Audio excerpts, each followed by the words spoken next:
Cyclonic mocha के बारे में हम लोग यहाँ पे ब्रीफिंग के लिए बैठे हैं। तो साइक्लोनिक मोपा का जो मोका है, मोचा है, इसके दो प्रोनाउंस है, तो इसके बारे में अभी आज वेदर डिपार्टमेंट आज हम उसके लिए ब्रीफिंग दे रहे हैं।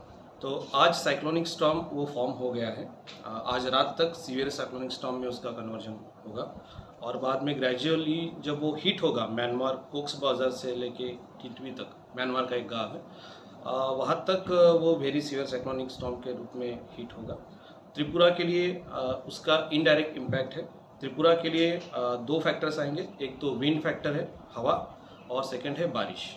तो हवा के बारे में पहले हम बात करते हैं। 14 को त्रिपुरा के जो सदर्न पार्ट है, major mostly southern part, south district, then Dhalai district और उसके बाद गोमती, इस पोर्शन में हवा जो होगा 50 to 60 और गस्टिंग 70 किलोमीटर के रूप में देखा होने का अंदाज़ा हम व्यक्त करें ऑन 14th। और बारिश के बारे में 13 को हम हेवी रेनफॉल बोल रहे हैं, यही साउथ डिस्ट्रिक्ट, गोमती डिस्ट्रिक्ट और धलाई डिस्ट्रिक्ट में।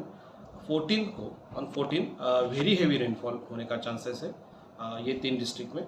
और साथ ही अन्य डिस्ट्रिक्ट जो रिमेनिंग डिस्ट्रिक्ट है वहाँ पे कुछ जगह पे ये हेवी रेनफॉल होने का, अभी जो बोल रहा हूँ कि साउथ डिस्ट्रिक्ट, गोमती डिस्ट्रिक्ट और धलाई डिस्ट्रिक्ट, इनके बहुत ही छुटपुट स्थानों पे, आइसोलेटेड प्लेसेस पे वेरी हेवी रेनफॉल होने का चांसेस है। और बाकी के जो रिमेनिंग डिस्ट्रिक्ट्स है वहाँ पे आइसोलेटेड प्लेसेस पे कुछ छोटे जगह पे हेवी रेनफॉल होने का चांसेस है। और 15th को नॉर्थ और उनाकोटी, उस डिस्ट्रिक्ट के कुछ आइसोलेटेड पोर्शन में हेवी रेनफॉल होने का चांसेस है। तो ये बारिश का पोर्शन है।